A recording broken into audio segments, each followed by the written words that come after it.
Okay, in order to begin the study of the glycolytic pathway, I'd like to just make sure that everybody is aware that the glycolysis is expressed as in all cells.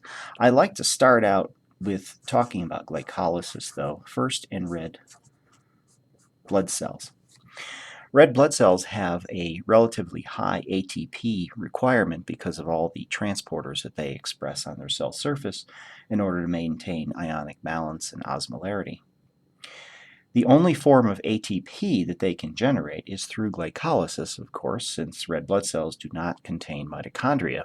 And the mitochondria is where the activity we will see for the TCA cycle and oxidative phosphorylation. So red blood cells on their cell surface will have a unique glucose transporter. And we've seen this transporter before. This one is in particular called GLUT1. Now, because red blood cells have a strong need for glucose at all glucose concentrations in the blood, because glycolysis is the only form of generating energy, the glucose 1 transporter is considered a very high affinity transporter. So what does this mean? Well, if we look at our graph of transporter activity versus substrate concentration, this would be considered in the y-axis glucose transport into the cell, and we're talking, of course, glucose from the blood being transported by the GLUT1 transporter into the cell. If we map the kinetics of this activity, we will see that it's a saturable process, of course, with essentially a Vmax of the transporter activity, and we can measure a Km of this activity. And what we need to consider here is the concentration of glucose in the blood.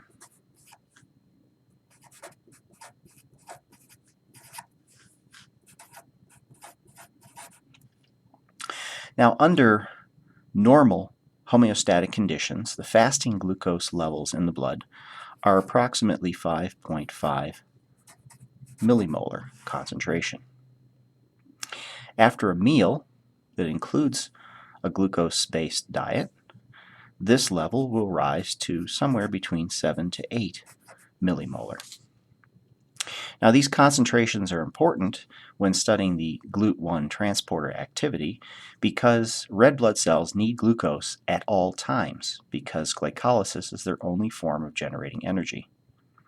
So whether we are at a higher concentration of glucose in the blood or a physiologically normal fasting levels of glucose levels, the glucose 1 transporter needs to bring glucose into the red blood cell.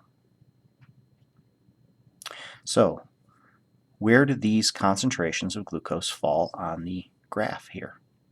Well, we can consider this, for example, being 5.5 millimolar, and this being 7.5. Now, what you need to notice here is the activity of the transporter at these concentrations. The VO is very high at these concentrations. So that means under all glucose concentrations in the blood, the glucose 1 transporter is transporting glucose at a very high rate into red blood cells so that they can oxidize the glucose and generate ATP. Also notice that if we become hypoglycemic, and I think we've all experienced this where you get the shakes and the sweats because your blood glucose levels are a bit on the low side, hypoglycemia can be considered, say, approximately around 4 millimolar glucose concentration. Now, where would glucose fit on here when we become hypoglycemic. Again, very high activity of the glucose 1 transporter. So even when we are in a hypoglycemic state, meaning that we have lower than normal glucose, fasting glucose concentrations, the GLUT1 transporter is working just fine. So now there's two phases to glycolysis. The first phase is called the preparative phase.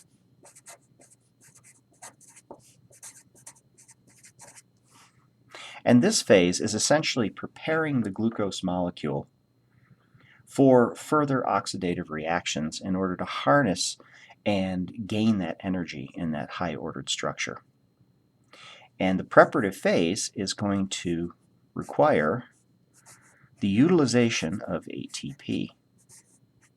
Now this sounds a little counterintuitive because glycolysis is supposed to generate ATP, but in the first phase of glycolysis we are preparing the glucose molecule by using 2-ATP. The second phase of glycolysis is called the ATP generating phase. And this is the phase where we are going to harness the energy. We are going to extract the energy.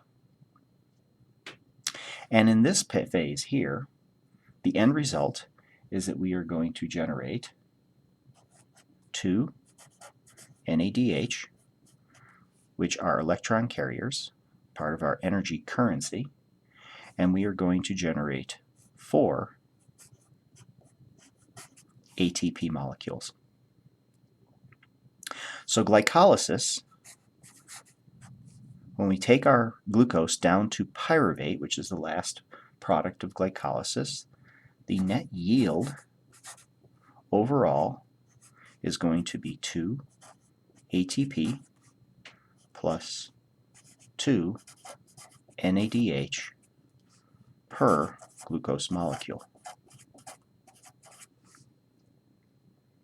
Now these numbers are important to keep in mind because when we discuss the TCA cycle and oxidative phosphorylation, it will become very apparent that although glycolysis is absolutely necessary for energy generation, glycolysis is a very poor pathway for generating ATP.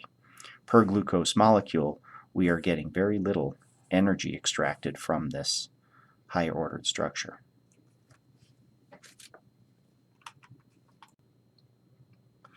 Okay, so let's begin looking at glycolysis by looking at the first series of reactions that constitute the preparative phase of glycolysis. So, just to reiterate what we said before, glucose in the blood is transported inside the red blood cell by the GLUT1 transporter. Here is glucose. I'm drawing glucose, of course, in the Fischer projection. This is not what it looks like in the cell. It's actually a ring structure, but it's a lot easier to look at glycolysis and the reactions as the Fischer projection will show. So the first reaction in glycolysis is that we have to essentially trap the glucose inside the cell. And the reason for this is because the GLUT1 transporter is reversible. Because it's reversible, that means glucose that enters the cell can exit the cell, and this is not what the red blood cell needs. We need to get this glucose into the cell and begin processing it for glycolysis. So the first reaction that we are going to perform on the glucose to prepare it for these oxidative reactions is the phosphorylation of glucose using ATP to form the molecule glucose 6-phosphate. Now the number of glucose, the carbons are numbered 1, 2, 3, 4, 5, 6. So here we have our number 6 carbon phosphorylated by using ATP. The enzyme that does this reaction is called hexokinase. And again, remember, enzymes that are kinases are going to be using ATP to phosphorylate their substrate. In this case, hexo, because we are phosphorylating a hexose sugar, hexokinase. So this reaction essentially prepares glucose for the subsequent reactions in glycolysis and primarily traps glucose inside the cell. It traps it because glucose 6-phosphate is no longer technically glucose, and so the GLUT1 transporter will not recognize this as a substrate, and therefore it will not transport it out of the cell, giving it a one-way reaction. Now, when we consider regulation here in the glycolytic pathway, the reaction of hexokinase, because it uses ATP, there is a very large negative free energy change of this reaction. So this essentially makes this reaction irreversible. Now keep in mind, chemically, these are reversible reactions, but we are doing biochemistry and biology, and inside the cell, this reaction, because of the large negative free energy change, is considered irreversible. Now, how is this enzyme regulated?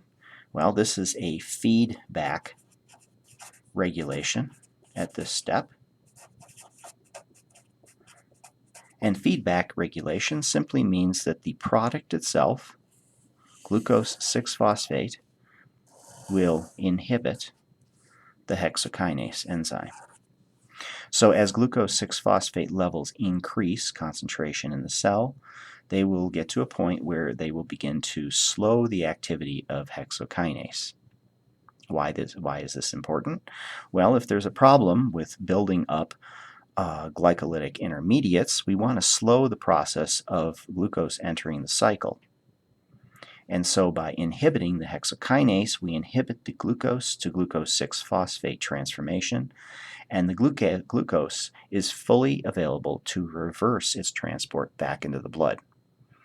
Because glucose concentrations building up inside the cell static are not good because of those glycation reactions. So the next step in the reaction, glucose 6-phosphate, is going to be transformed into fructose 6-phosphate. Now this is simply an isomerization reaction, changing the aldehyde functional group into a ketone.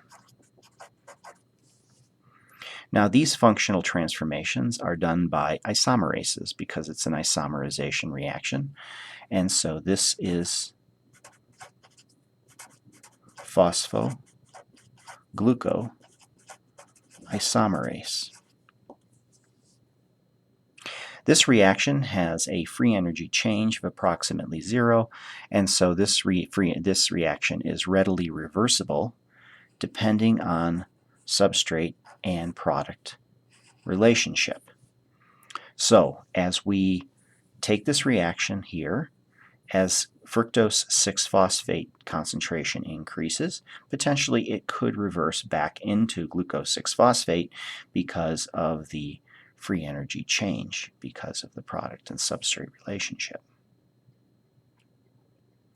Now, the reason this reaction does not typically, for most cases, reverse is because the product, fructose 6-phosphate here, is kept very low because it becomes the substrate for the next reaction. Therefore, the glucose 6-phosphate, which is the substrate for the phosphoglucoisomerase, maintains a high concentration. And remember our free energy equation, that if you have very low product over high concentration of substrate, take the log of that and you have a negative number because it's less than 1. And that will drive the delta G into the negative range. Now the next reaction is going to be another phosphorylation reaction.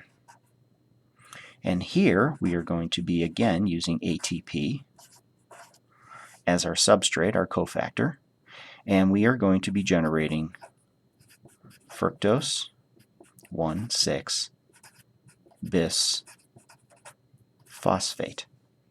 So essentially what we've done is we've had our 6-phosphate here, and we've added a phosphate on the number 1 carbon.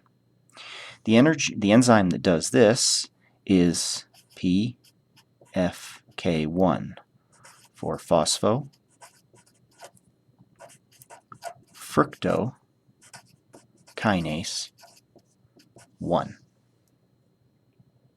Now this particular enzyme we're going to be talking a lot about because this is a major regulation point of glycolysis. I like to call this the gatekeeper of glycolysis. And we will see that this will become the gatekeeper because at this point we can regulate the entire flow of glycolysis. So if this enzyme is allowed to proceed, we can proceed through glycolysis. If it's inhibited, we can reverse these reactions back up to glucose 6-phosphate.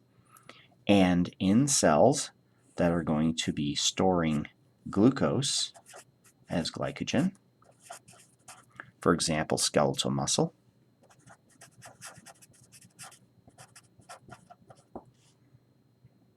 or liver, we can shift the substrates in glycolysis, the intermediates in glycolysis, into alternative pathways. This can also be used for the pentose phosphate pathway. It happens in all cells, primarily in the liver, and here we are going to be generating the biosynthetic reducing power called NADPH, and we'll get to that when we talk about the liver. So how is PFK1 regulated? The regulation of this enzyme in most cells, especially in the liver, is very, very complex. But suffice it to say, initially, we're going to talk about intra-pathway regulation, which is just simply the regulation of glycolysis based on the products that are being made. And this enzyme, PFK1, is regulated by essentially ATP to ADP ratios. So as the concentration of ATP increases, this will inhibit PFK1.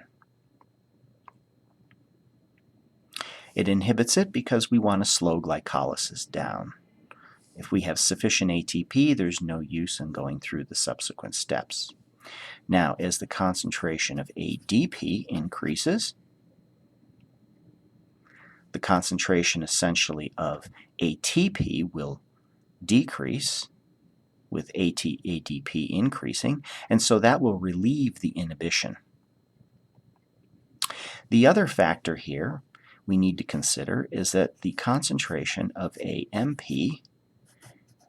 appears, it increases with extra activity, and this will be an allosteric activator of PFK1.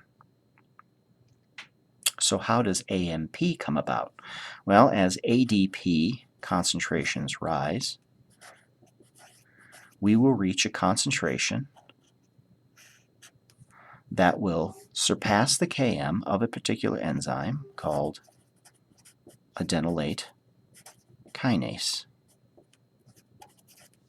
The job of this enzyme is to try its best to restore ATP in the absence of large amounts of ATP synthesis, which will come when we relieve the block on PFK1. So this enzyme, adenylate kinase, takes ADP, 2 of them, and converts this to ATP plus AMP. Essentially, this enzyme takes one of the high-energy phosphates from ADP, transfers it to the other ADP, generating these two products.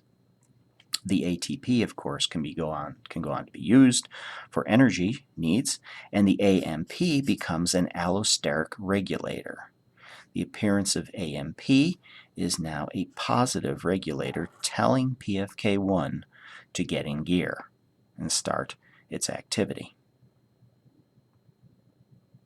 Now, once we have our fructose 1,6-bisphosphate generated, we have one more reaction in the preparative phase, and this enzyme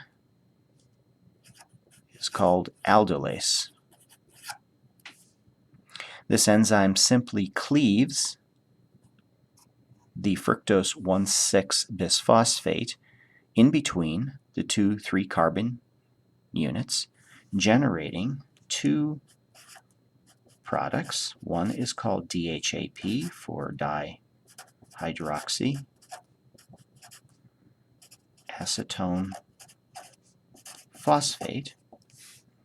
This name comes from the fact that we essentially have a glycerol backbone with a ketone in the middle, so this is therefore structured as an acetone structure. At the ends of the molecule, we have essentially hydroxyl groups, dihydroxyacetone phosphate, meaning that one of the hydroxyl groups has been phosphorylated. The other compound is glyceraldehyde 3-phosphate.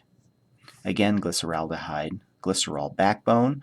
We have an aldehyde structure at the number 1 carbon, and we have a phosphate on the 1 to number 3 carbon, giving us glyceraldehyde 3-phosphate. Now, these two products will be entering the ATP generating phase of glycolysis. Essentially, we are going to be talking about glyceraldehyde 3-phosphate, which is the product that moves into the reaction, and therefore the DHAP that's created by the aldolase reaction, we need to convert into glyceraldehyde 3-phosphate. Now notice this is simply DHAP from glyceraldehyde 3-phosphate. This is an isomer. So we are going to do an isomerization to convert this ketone structure into the aldehyde structure. And this enzyme is called triose because we have a triose sugar molecule isomerase. This enzyme, along with aldolase, both of these are readily reversible reactions. Okay, so now let's conclude looking at the reactions in glycolysis by focusing on the ATP generating phase of the pathway. So we are going to be picking up with glyceraldehyde 3-phosphate. And remember, again, this was generated from the aldolase reaction and then the isomerization of DHAP into glyceraldehyde 3-phosphate. So now remember, we have from this point on 2 trioses moving through in parallel in this pathway. So all of the ATP and NADH that will be generated multiplied by 2 from this diagram.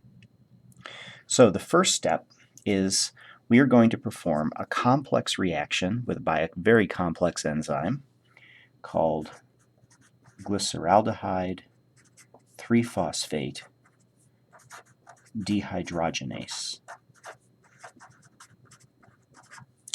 This reaction is a redox reaction. Now, from chemistry, recall that redox reactions are reduction oxidation, which means that in order to balance these reactions, one substrate is being oxidized, which means electrons are being removed from the substrate. Another must receive the electrons, and that one is being reduced. So in this case, we are focusing on the glyceraldehyde 3-phosphate residue, and we are going to extract these 2 electrons that constitute the bond between the hydrogen and the carbon in the aldehyde group. Now, that means we need an electron acceptor, and in this case, it is going to be NADH, nicotinamide adenine dinucleotide, and we are going to reduce this by giving it electrons into NADH plus a proton. These electrons are what we are oxidizing to remove from glucose, and this is going to be the generating force for ATP and energy production as we progress. Now also notice that there is a phosphate group added into this reaction. And this compound, this product we're generating, is 1,3-phosphoglycerate. So not only are we performing a redox reaction, but we are also adding a phosphate group to the number 1 carbon. This reaction is not using ATP. Rather, we are adding inorganic phosphate. Hence why I said the glyceraldehyde 3-phosphate dehydrogenase enzyme is very complex. It's performing multiple reactions sequentially in the active site in order to generate the 1,3-phosphoglycerate, which has this phosphate addition and has been oxidized, transferring the electrons to NAD to form NADH. This reaction, if we couple these reactions with the next reaction, the delta G is essentially 0. And so these reactions combined are essentially reversible. So now the next reaction is going to be one of our energy harvesting reactions. So in this reaction, we are going to undergo a substrate level phosphorylation of ADP to form ATP. The enzyme that performs this, as you can imagine, is a kinase, and it's called phosphoglycerate kinase because it is phosphorylating a substrate level phosphorylation. Now this phosphate turns out to be a very good leaving group because remember your chemistry here is that we have resonance between these oxygens and making this bond weak so that this is a good leaving group, essentially giving us a high energy nature. So the transfer of the energy from this goes on to ADP to give us our high energy phosphate bond of ATP. When we do this reaction, we generate 3-phosphoglycerate. Now the next two reactions are simply preparing the molecule for a higher energy state in order to generate our second and final ATP. So notice the difference here. We have a phosphate group on the number 3 carbon. This structure, we have the phosphate on the number 2 carbon. So that makes this molecule 2-phosphoglycerate. Now in this case, we have not an isomerization reaction, but simply moving a functional group, this phosphate group, from the number 2 carbon, from number 3 to number 2 carbon. So the enzyme class of this is still part of the isomerase family, but it's called a mutase. And a mutase, generally in our reaction schemes we'll be talking about, move a phosphate group from one carbon to another. In this case, the enzyme is called phosphoglycerate mutase.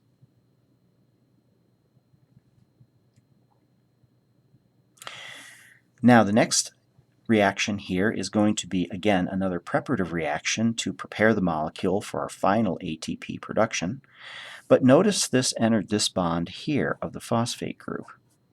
This is not a high energy bond. This is a rather stable bond. So the next reaction, which is done by an enzyme called enolase, is going to generate a structure that makes this bond a high energy bond and makes the phosphate group a better leaving group than it is in the 2-phosphoglycerate structure.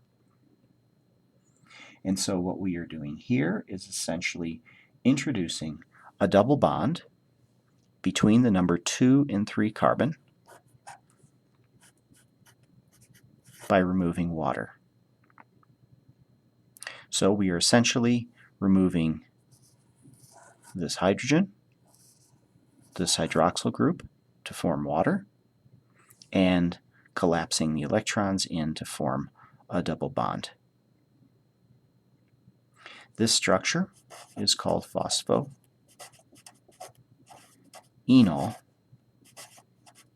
pyruvate.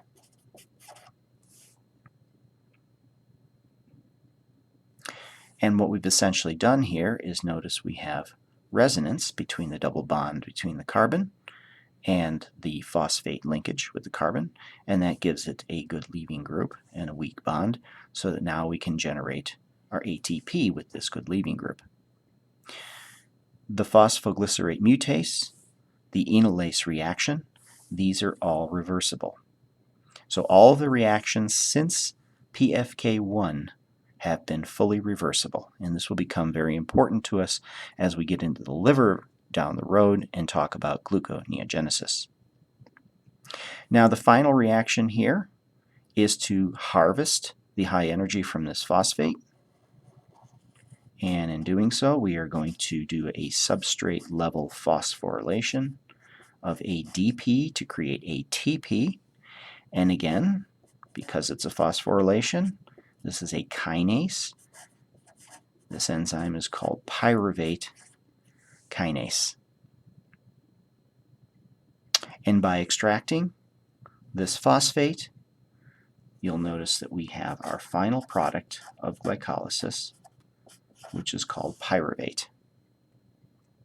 Pyruvate we will pick up in two different manners we'll talk about in a second. But the pyruvate kinase reaction here, this is essentially another irreversible reaction. This enzyme has an interesting regulation level, and that has to do with the regulation of being called a feed-forward regulation. Recall the product of PFK1.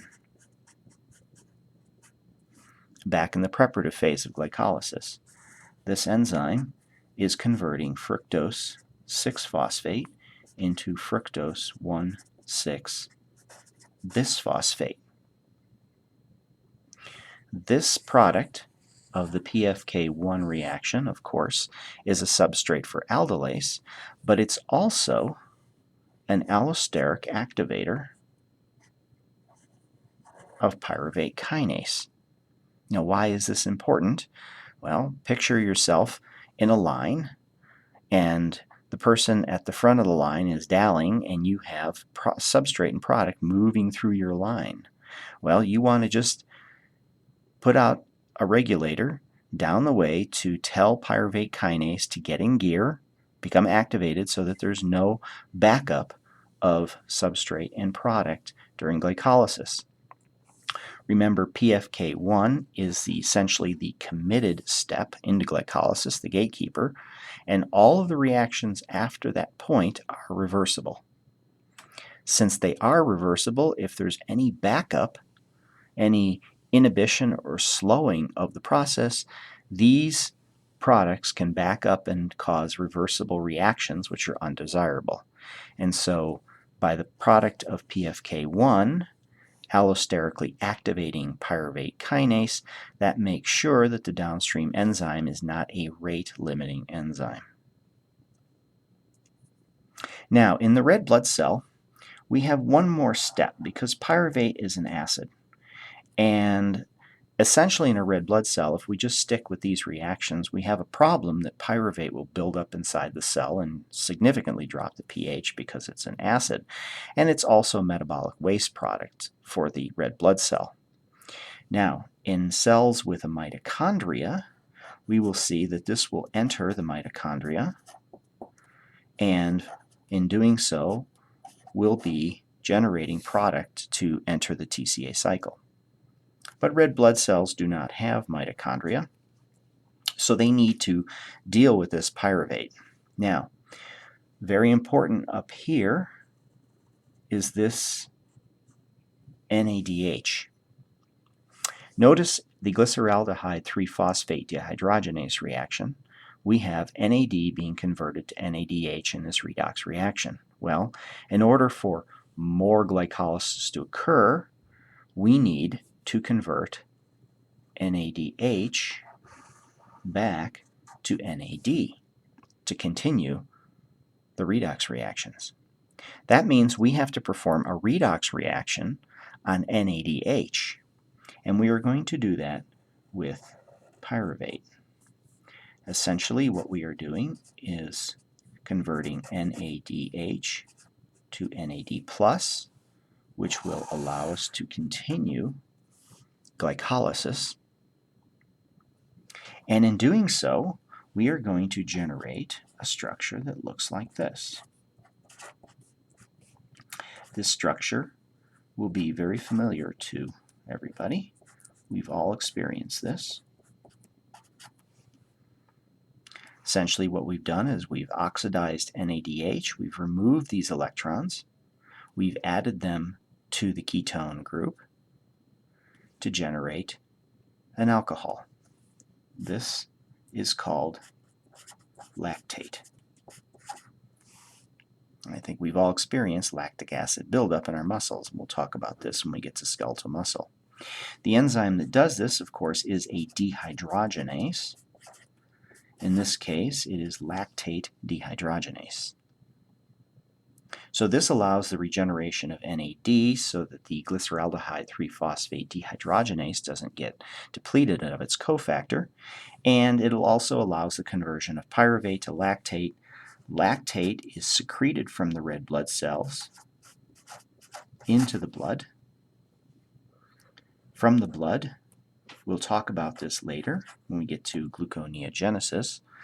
The liver will take up the lactate, and the liver, using the same enzyme, lactate dehydrogenase in the liver cell, will convert it to pyruvate. Then the liver will take the pyruvate, process it, get it into the mitochondria, and then use that product for other essential reactions that we'll talk about later.